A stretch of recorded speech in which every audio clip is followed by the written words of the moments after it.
देखिए, जो हमने अपने मैनिफेस्टो में डेली वेजर्स के लिए रखा हुआ था और आज आप सुन ही रहे होंगे, आपको हमसे ज़्यादा खबरें मिलती हैं और आपको सबसे पहले मिलती है कि अभी जो ये मुद्दा है डेली वेजर्स का, ये उठा हुआ है। अभी जो हमारी उमर साहब जो हमारे अभी चीफ मिनिस्टर हैं, उन्होंने भी काफ़ी इसको जो है बड़ी संजीदगी से इस मामले को देखा हुआ, क्योंकि 10 साल में जो ये बेचारे घिस रहे थे, ये टेलीविजन जो सड़कों पर आ रहे थे प्रोटेस्ट करने से, भी कुछ इनको हासिल नहीं हुआ।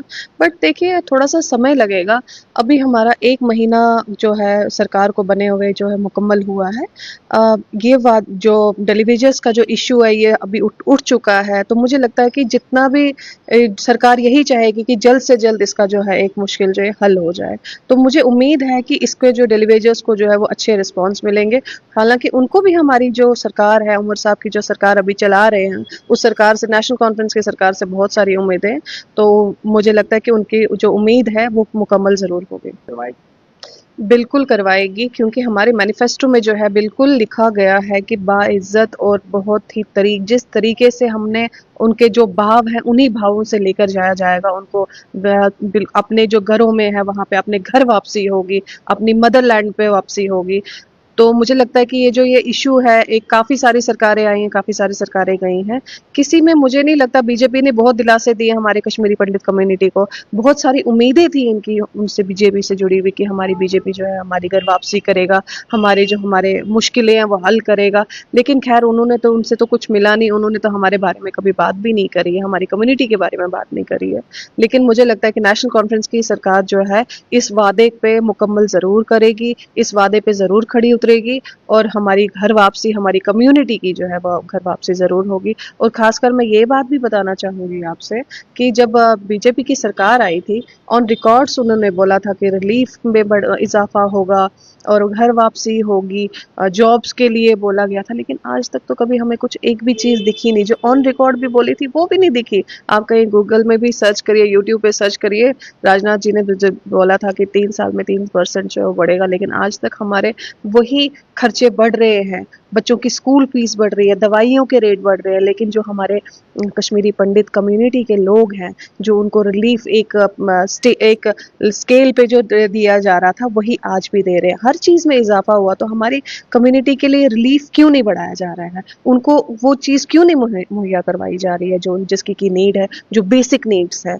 108 रुपये पर सोल दिया जाता है दिन का। आप ही मुझे बताइए, क्या ये इतनी 108 रुपये आज एक दिन का जो है वो उससे गुजारा हो सकता है?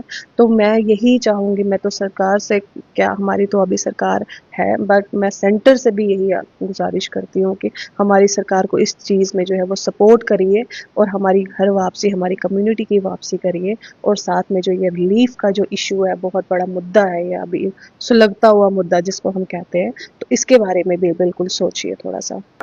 नेशनल कॉन्फ्रेंस ने कभी भी लोगों को गुमराह करने की कोशिश नहीं की। अगर गुमराह ही किया होता, पहले भी किया होता या कोशिश कर रहे होते, तो इतना जो हमारे को इतने जो आशीर्वाद मिला है लोगों से, इन्होंने इतने सारे हमें वोटों से, हमें इतने इतने सीटों से हमें जितवाया है, तो मुझे नहीं लगता कि हम कहीं गुमराह कर रहे हो या लोग गुमराह हो रहे हैं। उसमें जो रेजोल्यूशन में जो था, स्पेशल स्टेटस का जिक्र किया गया था। अब आप मुझे बताइए ना, जिसकी सेंटर में सरकार है, हम उससे 370 की उम्मीद कैसे कर सकते हैं? जिन्होंने हमसे हमारा वजूद छीना, क्या वो हमारा वजूद हमसे वापस दिला सकते हैं? तो मुझे नहीं लगता कि ऐसी बातों हमें करनी चाहिए। हाँ, जो अभी सरकार कर रही है उनको सपोर्ट करना चाहिए, हमारे को स्पेशल स्टेटस मिलना चाहिए वापस, हमारी जॉब सिक्योर होनी चाहिए, हमारी लैंड सिक्योर होनी चाहिए, हमारी माइनिंग सिक्योर होनी चाहिए। उस पे आप बात करिए ना। आप वही चीज़ बोलते हैं, वो मुद्दे से भटक रहे हैं। मुझे तो नहीं लगता कहीं हम मुद्दे से भटक रहे हैं। अगर 1 महीना सरकार को हुआ अभी, कितने सारी जो हमने मैनिफेस्टो में हमारे वहाँ पे हमने लिखा था, हमने प्रोमिसेस किए थे लोगों से, वो हमारे हम आहिस्ता-आहिस्ता करके, एक-एक करके हम अपना मुकम्मल कर रहे हैं। देखिए, 370 पे ही तो वो चल रहे हैं। आप देख ही रहे होंगे, वो यहाँ से 370 करते हैं, वहां से वोट बटोरने की कोशिश करते हैं।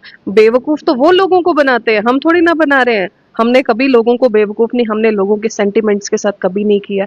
वो लोग जो है ना, वो मुद्दा बेचते हैं। हमने कभी बेचा नहीं है। हम लोग लोगों के सेंटिमेंट्स के साथ खड़े हैं, हम लोगों के मुश्किलों में खड़े हैं। वो लोग मुश्किलों का तमाशा बना रहे हैं। 370 जो था, वो वही तो पार्लियामेंट, वही तो उसी पार्लियामेंट में तो इशू हुआ था जिस पार्लियामेंट में उसको खत्म किया। तो मुझे बताइए ना जनाब कि ये 370 का मुद्दा यहाँ का और आप बेच रहे हैं वहां पे, तो ये कहाँ का, मुझे तो नहीं लगता ये कोई एक इस बात में वहां पे जाके वह 370 को उछालने की जरूरत है। 370 हमारे लोगों का, हम हमारे लोगों से आके पूछिए ना। पार्लियामेंट में तुम क्या कहते हैं, बीजेपी के 4 चंद लोग बैठ गए तो वो थोड़ी ना इशू कर सकते हैं हमारा रेजोल्यूशन, कोई भी पास करेंगे उठा के कुछ भी कर लेंगे। लोगों के सेंटिमेंट्स के साथ खेला उन्होंने, हमारे हमारे बच्चों के सेंटिमेंट्स के साथ खेला। हमारे पास आज क्या है, हमारे पास कुछ भी नहीं, उन्होंने तो वजूद तक छीन लिया हमारे। ये कोई हमने थोड़ी ना लाया था, ये तो वही पार्लियामेंट से आया था 370, हमारे घरों से नहीं आया था। लेकिन आज हम बोलते हैं कि 370 और 35A